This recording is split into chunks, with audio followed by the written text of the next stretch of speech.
নমস্কার বন্ধুরা, মমতা কিচেনের ভিলেজ সবাইকে জানাই স্বাগত। আজ আমি বানাবো ময়দা দিয়ে তালের পুরুলি বা বড়া।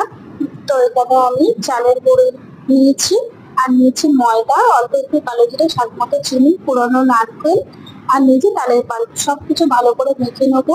তো এখানে আমি একটু জল ব্যবহার করব না, তালের পাল্পটা দিয়ে সবকিছু ভালো করে মেখে নেবো। মেখে নিয়ে 8 ঘন্টা রেস্টে রেখে দেবো। এখানে আমি কোনো খাবার সোডাও ব্যবহার করবো না। সুন্দর করে কেটে হাতের সাহায্যে 8 ঘন্টা ঢাকা দিয়ে রাখবো। 8 ঘন্টা পর আমি বড়াগুলো ছোট ছোট করে কেটে লাল করে ভেজে তুলে নেবো উল্টো পাল্টে। তো বাকি বড়াগুলো একইভাবে কেটে নেবো ছোট ছোট করে। কাটা হয়ে গেলে একইভাবে আমি একটু নাড়িয়ে চাড়িয়ে লাল করে ভেজে তুলে নেবো। তো দেখো, খুব সহজে তালের বড়া বানিয়ে ফেললাম। তো রেসিপিটা যদি ভালো লেগে থাকে, লাইক, কমেন্ট, শেয়ার ও সাবস্ক্রাইব করে আমার পাশে থাকবে। তো তালের পুরুলি বা বড়া রেডি।